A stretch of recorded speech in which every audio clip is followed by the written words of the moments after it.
Hello everyone. This is the 33rd part of the story, Magical Journey in Harry Potter World. Chapter 97, Sonar Vision, Another Bout, Tihon's End. Working with no light and minimal sensory input was confusing when trying to gain a sense of direction. And when you completely took away sensory stimuli mostly used to navigate in your life, it created a heavy disability. In Quinn's case, it got more difficult because he wasn't even sure what side was up. There was no floor beneath his feet. Floating in the deep waters made Quinn's search area much wider. Quinn consciously blinked his eyes to make sure they were open before creating dozens of light orbs with magic. He used some spells that made bright lights and pushed them away from him at a distance in the water. Whoever made this vault thought things through, thought Quinn, observing the lights in the distance. The light orbs that he had released immediately went dull as they moved away from Quinn. A couple feet away and Quinn could barely see any light. And the problem wasn't in the spell, they were properly functioning. It was just that the water inside Tihon's delight interfered with the propagation of light. Quinn conjured another light orb between his hands and stared at the very dull light that should have been very bright. Feeling the water around the light orb, Quinn felt that the water had formed a peculiar composition that didn't allow the light to travel through the water. The second trial area had made the use of light useless. Using light inside there to provide any form of usable visibility wasn't a viable option. The lights were dull to the point that any light source was barely visible. This is fascinating. Absolutely fascinating. Admired Quinn the water, even though it made his work there difficult, not sure where I can use this, though. Quinn dispelled the lights and concentrated on his magic to use another approach to navigate. A very brief burst of water magic emitted from Quinn, and a circular wave traveled outwards. Quinn couldn't see his magic, but vibrations were clearly detectable to him. Human echolocation was the human ability to actively create sound and detect objects in their environment, by sensing the echoes those objects made. People trained to orient with echolocation could interpret the sound waves reflected by nearby objects, and accurately identify their location and size. Visually impaired humans mostly used it to navigate their surroundings by tapping their canes, lightly stomping their feet, snapping their fingers, or making clicking noises with their mouths. They interpreted the sound echo from the objects in their surroundings. What Quinn used was a highly advanced form of echolocation, made possible through water magic. By immersing himself in water, Quinn attempted to feel and see even the most minute aquatic vibrations in the earth. But instead of using sound waves, Quinn used aquatic vibrations, and instead of using his sense of hearing, he used his sense of touch. By sending pulses of water into his surroundings, Quinn hoped that his sense of touch, or more specifically, the mechanoreceptors in his skin that responded to mechanical pressure or distortions, would give him some clues about the area drowned in complete darkness. No returns again, thought Quinn. He had been doing this for 2 weeks, but not once had he gotten a hit. Time to switch frequency. Quinn started practicing this method of detection in the Great Lake. There he had gotten great results within days and, within a week, Quinn ended up developing the skill that allowed him to have a rough position of the objects that were nearby him. He was recalling the time when he used his version of an underwater sonar against the best target practice. Scene break. Quinn was standing inside the waters of the Great Lake as he looked down at the Kraken. If he had to be honest, Quinn wasn't sure about his relationship with the Kraken. Quinn had tussled against the Kraken 4 times, but only once he had been able to get past the titanic creature. And that was because he had taken the Kraken by surprise. Quinn wasn't sure if he would win a 5th round against a fully alert and ready Kraken. One thing was for sure, though. Which was, if the Kraken and Quinn had played cat and mouse every time Quinn visited the 3rd vault, then, at least 50% of the times, Quinn would have been thrown out of the lake. Thank God, that isn't the case. I can't afford to fight the Kraken every day, thought Quinn as he stared at the Kraken's main body. The cephalopod had its eyes closed and looked like it was sleeping. So Quinn did the only sensible thing, raised his hand and shot a powerful cannon blast of water towards the Kraken. The second the water blast hit the Kraken, it opened its yellow eyes and stared at Quinn with confusion and slight annoyance. "Yeah, you get up. Now isn't the time to sleep," smirked Quinn and immediately sent 2 more water cannon blasts towards the Kraken. The reason behind his actions was that every time Quinn exited the 3rd vault after a session of exploration, The Kraken would push Quinn down to the lake bed and then proceed to ignore him. The Kraken would throw seaweed in his face before he entered the tunnel and then proceed to ignore him. And that confused the heck out of Quinn. He couldn't understand why the Kraken was messing with him. Quinn had tried to stop it, but the Kraken only stopped for a day before messing with Quinn again. So Quinn decided to channel his annoyance and irritation to productivity, and picked a fight with the Kraken. "Come on, you big squid bully. Let's get some use out of you," smirked Quinn as he continued to shoot blunt water blasts that wouldn't injure the Kraken but had enough to push its body around. Just like what the Kraken did to Quinn. The Kraken felt irritated from being awakened from its nap and from the continuous body blows from Quinn. It raised its 2 tentacles, and both moved towards Quinn, bringing a smile to the target's face. "Now we are talking," grinned Quinn and clapped his hand in front of himself, and immediately the surrounding water with Quinn in the center turned black. Waves and waves of black erupted, covering everything in inky black. Now both the Kraken and Quinn had their vision impaired by the opacity of black water. Practical learning was what suited Quinn. So that's why he had decided to learn aquatic sonar detection. As Quinn personally learned better with stress and pressure, he picked up a fight with the Kraken, rather than just sitting around and just detect the grindy lows hiding in the weeds. Activating sonar. Test 1, burst frequency, 40 kHz. One spherical wave of water exuded outwards with Quinn as the source. Then, Quinn waited for a response from the Kraken's incoming tentacles. Quinn had trust in the method. He was sure that the special water wave created from his water magic would return to him before the Kraken's tentacle. And it did. Quinn felt vibrations with traces of magic come back to him. The traces of magic marking the vibrations in the water told him that these vibrations were from the water wave he had exuded. "Ah, so this is how it feels when something is rushing at you. The haptics are amazing," wondered Quinn with a smile blooming his face as he waved his hand to his right, and a wall of ice manifested moments before a tentacle came swimming towards Quinn. "Oh, Kraken. It's time to play," laughed Quinn and immediately moved from his spot and once again started sending water waves out. Test 2, burst frequency, 47 kHz. Test 3, burst frequency, 51 kHz. Test 15, burst frequency, 93 kHz. Spherical waves upon waves with different speeds and amplitudes rolled out from Quinn and spread out in the water.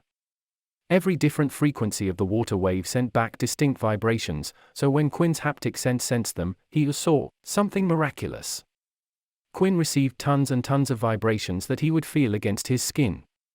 Usually, his haptic sense wouldn't be able to differentiate these vibrations independently. But with his magic marking the vibrations, he ended up having the skill to discern them, which was, as Quinn thought, a mix of haptic and magical. His occlumency-aided brain was able to handle the mass information coming to him, and quickly interpret it into understandable information for him to perceive. "I can see it. I can see it all," gasped Quinn as he looked to his front and even with his eyes showing inky blackness. He could even see the enormous body of the Kraken and the 5 tentacles racing towards him.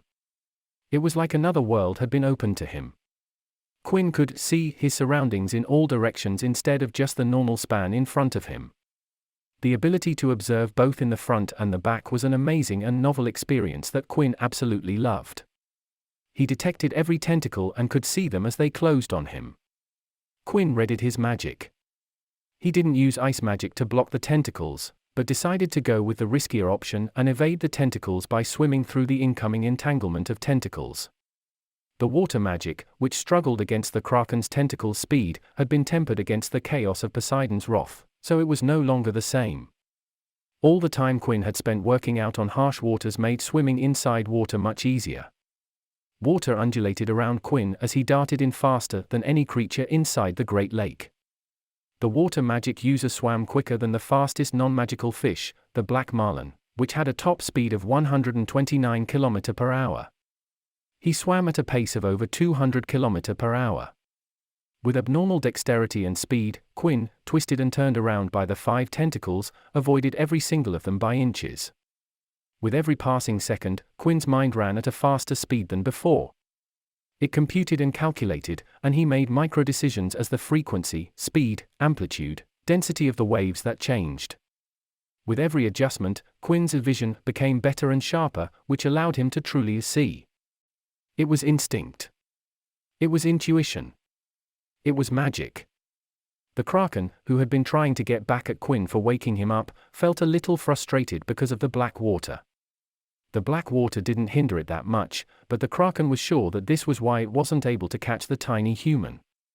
Otherwise, it would have smacked the tiny human, pushed him around a little, before throwing him out of his home. But then, the Kraken saw that the black water returned to normal. Finally, it was able to see the tiny human floating at a distance away, and he had his eyes closed. The Kraken didn't think much of it and sent 7 of its tentacles after the tiny human. But what the Kraken saw surprised it because the tiny human seemed to control water much better than before, and even with its 7 tentacles, the tiny human seemed relaxed as he dodged all of them.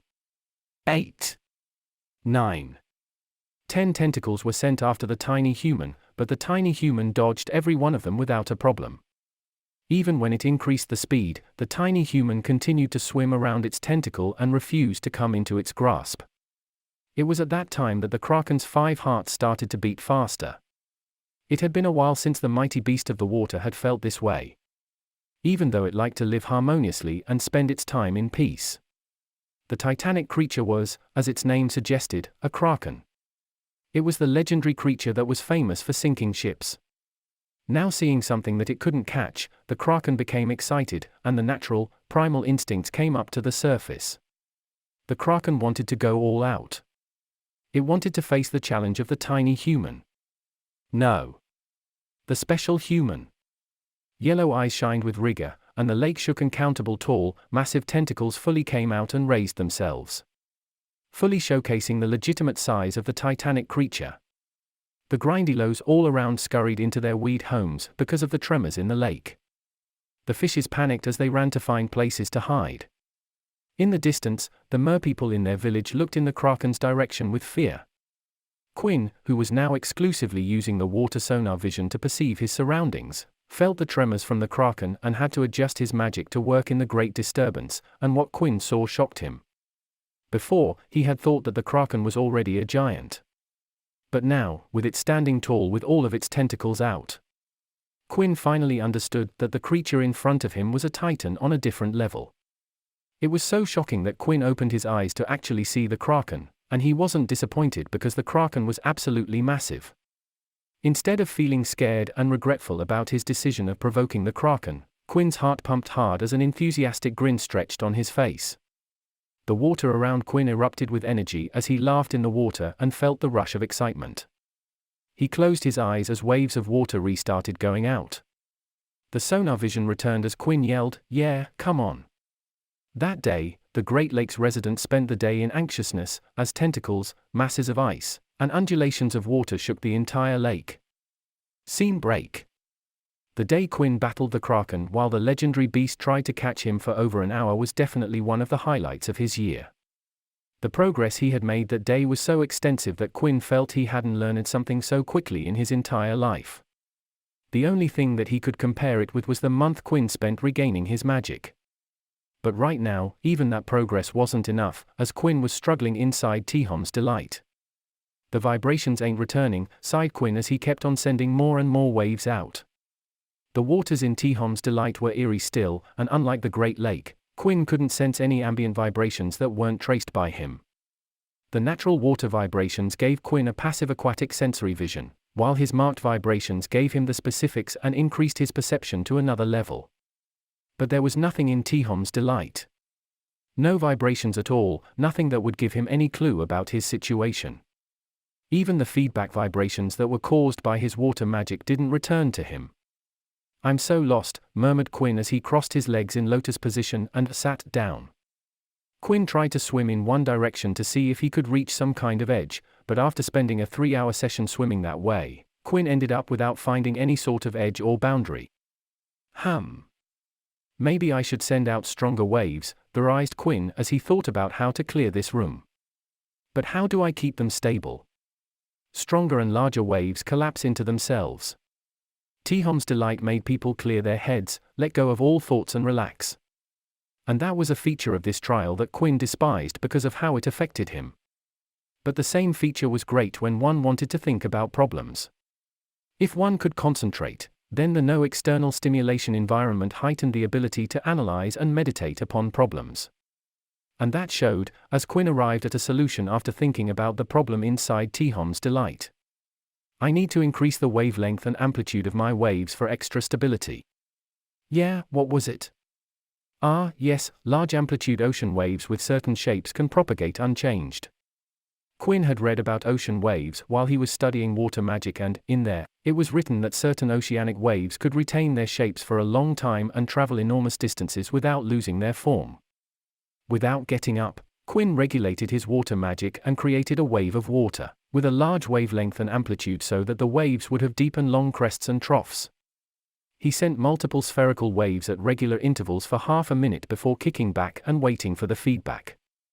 Quinn waited for a minute for the feedback and sighed in disappointment when nothing returned. I need to think something out. This isn't worky. Quinn's thoughts were cut off when he felt a very faint of his magic returned as feedback and caused his eyes to widen like saucers. Holy shit, they came back. Every single wave he sent came back with a very faint feedback, but Quinn concentrated hard to catch all those faint signals. Immediately afterward, Quinn used occlumency to increase his immersion in the memory and increased his connection with the memory. This was something Quinn did every time he thought something was very important that he needed to be at his fingertips. After several minutes, Quinn was finally able to get the level of recall that he wanted on a few seconds of memories. I know what I want to do. Quinn took a big gulp of water for oxygen before extending both of his hands. Quinn readied the water magic and used his hands as sources of the waves. He started to send out simultaneous waves. The two waves matched each other, creating a unified wave with the help of a nifty little concept known as constructive interference. The resulting waves were stronger than the individual ones and were much more stable. After a while, feedback returned, relatively louder than before but still weaker than he would have liked. I found it. Yes, I found it, celebrated Quinn, turning towards his back as that was the direction from where he sensed something. There is nothing in here, so that must be the exit. He kept on sending waves to get a continuous sense of the direction, because Quinn was sure that Tihon's delight messed up with his directional perception. After swimming for a mere minute at full speed, Quinn arrived at the place, and now that he was so close to the anomaly he detected, things were much clearer. The sonar vision was showing him a clear triangular entrance. It wasn't a traditional entrance in the sense that there wasn't any door frame, or anything that showed that it was an entrance of some sort. Quinn's sonar vision, nonetheless, demonstrated there was a triangular spot of water reacting differently. No text of any kind, noticed Quinn. He wondered whether to enter then or not. After some thinking, Quinn decided to get in there and stepped into the triangular water. He immediately disappeared from Tihon's delight, leaving behind a representation of ocean depths where no light ever reached. Chapter 98, Hadle Encumbrance, and Apologizing. After another water teleportation, Quinn arrived at an appropriately lit area, and immediately his eyes hurt, causing him to wince. Should have seen that coming, grunted Quinn and squinted his eyes to let them adjust to the new lighting. After a few seconds, when his eyes adjusted to the light, he opened them up and looked around. Much better. Looking at his surroundings, Quinn found he was standing on a white marbled floor and was inside a cylindrical room with walls that matched the white marble floor. When he looked up, Quinn saw that the ceiling of the room was around 20 feet high. In the walls of the cylindrical room were crystals, inlaid in a grid pattern that went up to the ceiling, bathing the room in bright white light. The next feature of the room that caught Quinn's eyes was the circular hole in the marbled floor. Quinn measured with his eyes and guessed that the circular floor had a 15 feet diameter, while the hole in the middle of the floor was of a 10 feet diameter. Quinn walked closer to the hole and squatted near the edge. More water, huh? Quinn breathed out and touched the water with his hand, and at first touch, nothing stood out to him. What is the deal with this one? Asked Quinn to himself, and he got the answer when Quinn turned his head and looked at the wall behind. There it is. Let's see. Hadle Encumbrance. Hadle Encumbrance, now what in the name of Tihon does that mean? Sighed Quinn as he moved closer to the words etched on the wall with a bold and grand font. Encumbrance, now that is a big boy word, chuckled Quinn and crossed his arms as he stared at the wall. An impediment or burden? Yeah, that checks out. At least it isn't something like delight. This gives me so much relief. And there is Hadle. What does that mean? Pretty sure a mythological reference. He turned back to the well filled with water and wondered, now, what is the impediment or burden inside there? He walked to the edge and looked down to see if he could see the bottom of the water-filled hole, and surprisingly, Quinn could see the end clearly. Oh, there is the exit. Oh my, what a pleasant surprise, spoke Quinn as he stared down into the water. There saw the triangular exit on the floor of the cylindrical well. I am getting weird.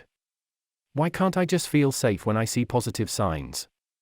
The side effects of being a veteran are so stressful. Quinn squinted to read the wording of the next door, but the text was too far away for him to make out the words.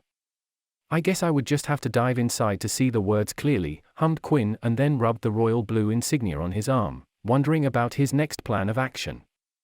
Well, let's start slow, decided Quinn, and dipped his legs inside the water before slipping down into the blue waters. From the second his body submerged into the water, Quinn put himself on full alert and very slowly let himself slip down the water. This. Immediately, Quinn felt something off. As Quinn continued to sink inch by inch, the pressure around his body started to increase at an accelerated rate. The density of water causes ambient pressures that increase dramatically with depth. But right now, Quinn could feel that same pressure increasing unnaturally, something that wouldn't happen at the shallow depth Quinn was currently at. Underwater atmospheric pressure is increasing, thought Quinn, and he understood what the trial titles meant. So this is the encumbrance, huh? Certainly, this is a burden. He looked at the distance he had sunk and then at the depth that Quinn had to sink to get to the bottom. He had barely sunk down 5% of the total depth, and already Quinn could feel a considerable amount of pressure. The pressure at the bottom must be incredible, thought Quinn, but then a smirk appeared on his face. But this is not that serious, is it? Quinn cast magic, and water magic showed its charm to create a sphere of water around him. The pressure that Quinn was feeling disappeared completely. It was like he was swimming at the base sea level. I can use water magic to adjust the water pressure, smirked Quinn before a serious expression appeared on his face. Now, let's see how deep I can go. Quinn had observed the increase in the pressure in his 5% descent, and if the development in water pressure was linear, then with Quinn's calculations, he didn't believe that he could cancel out it after a certain point. At least I would get some data to work with.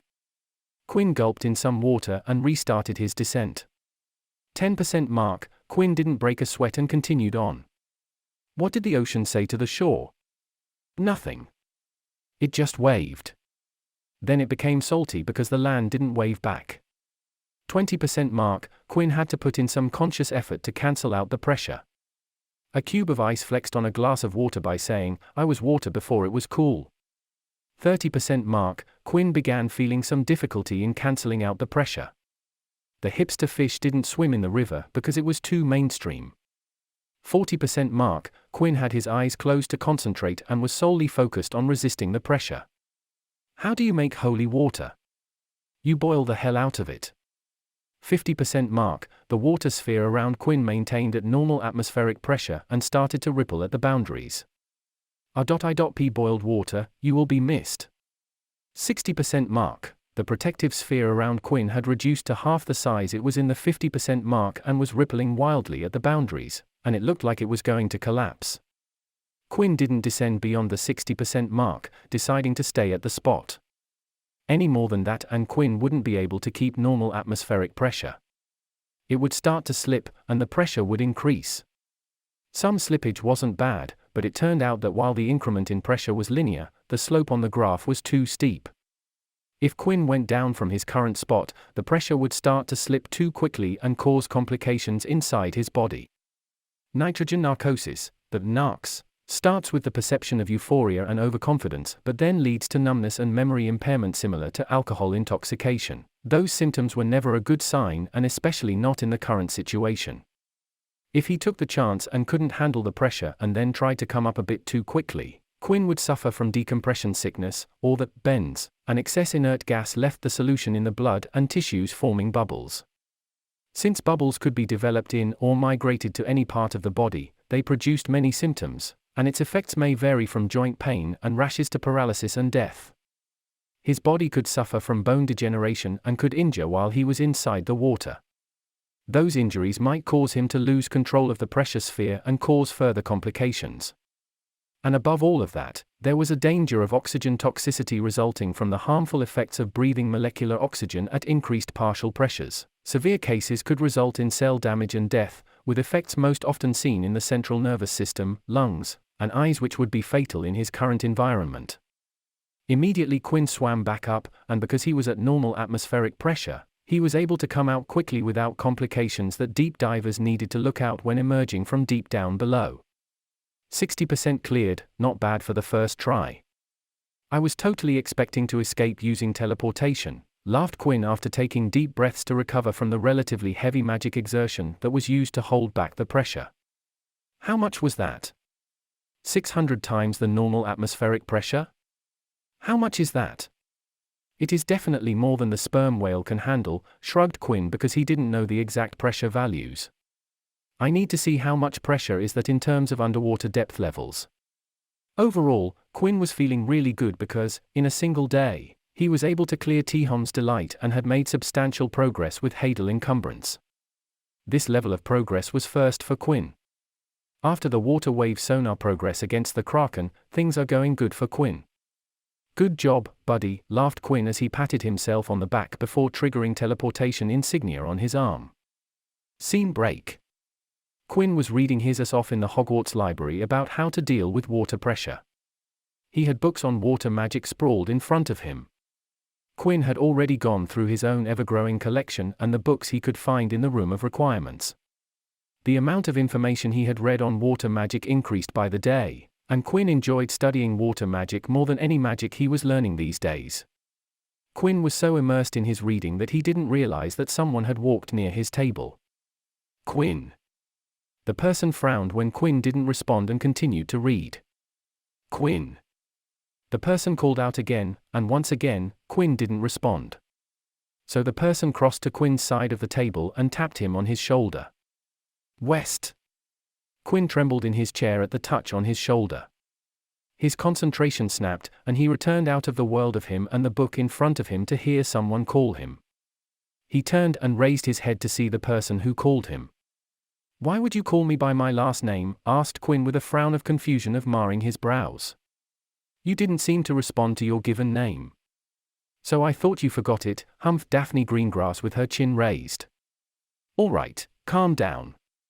"No need to be snarky," replied Quinn, and gestured her to take a seat. "You just caught me at the wrong time.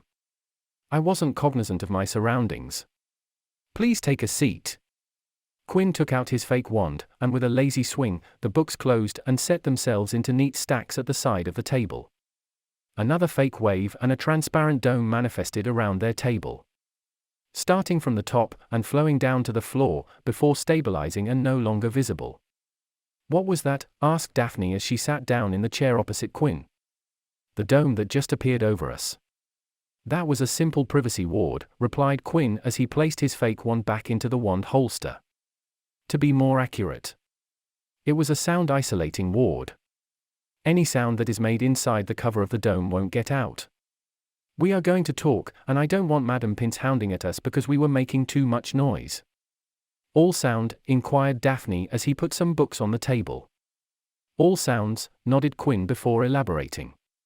"Well, if we go above a certain limit, the ward will break, and sound will go out. But I don't think it is humanly possible for two of us to produce the decibels to break the ward I cast. At least without magic, that is. I can teach it to you." "It is actually simple," offered Quinn with a simple smile on his face. Daphne stared at him but didn't give responded. And Quinn didn't notice the look in Daphne's eyes because he was looking at her books. "Oh my, that book has potion recipes for that are on the level of 5th year and 6th year students," commented Quinn when he recognized the book. He had referenced that book in his first year of Hogwarts. "Now that is some advanced reading.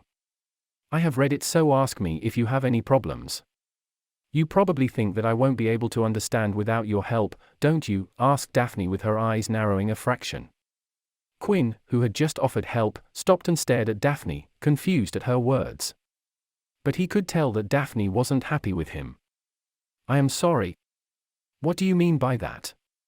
"Bubblehead charm, 6th year charm, do you remember?" answered Daphne, her words to the point and concise. The stone grey-eyed boy thought about the keywords, and it took him a moment, but he recalled what Daphne was talking about. "The day you girls came to my office after you saw me in the lake," spoke Quinn. He remembered that he ended up implying that the girls wouldn't be able to learn the 6th year spell as they were in the 3rd year. But he only said that to dissuade them from going into the lake and move away from the lake topic. Daphne didn't say anything and just stared at Quinn, making full eye contact. "Well, I am sorry if I ended up offending you. It was wrong of me to imply that," apologized Quinn, because if he was, to be honest, anyone with decent enough magic knowledge could cast charms above their grade level with a focus.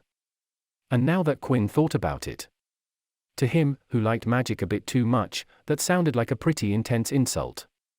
"I did think about what I said after you left, and from I know about you, I was pretty sure that you won't forget about it and thought you would prove me wrong." Quinn pointed at the books that Daphne had brought and continued. "And looks like I was right. You proved me wrong by learning outside of what they learn in the classroom. Not many people study ahead of the year material, and you taking the initiative, learning more about magic, impresses me a lot."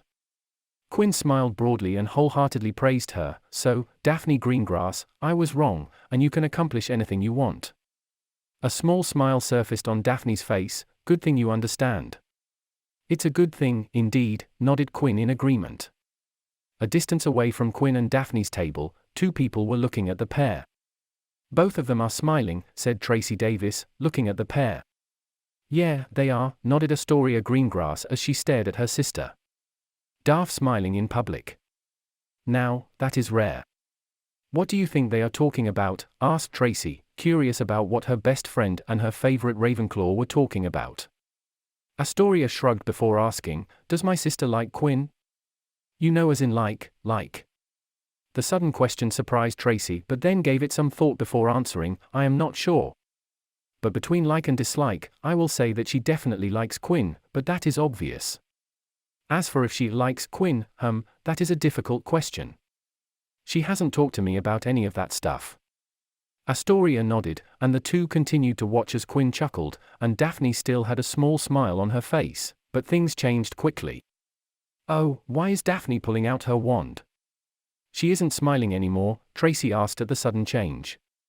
"Quinn is raising his hand in surrender, but is still smiling." "What did he say?" "I might have told him about the time when Daphne sneaked into the kitchen at night for ice cream and got caught," replied Astoria, and then immediately froze when she saw Quinn raise his arm to point in their direction. "Crap, she saw me." "Try to slow her down for me," asked Astoria before running away to escape her angry sister, who had gotten up from her chair and was looking mad with anger. This marks the end of part 33 of the story, Magical Journey in Harry Potter World. Thank you for listening. Please like the video and hit the subscribe button to listen more. Hit the bell icon to get notified of all the new content uploaded to the channel ASAP.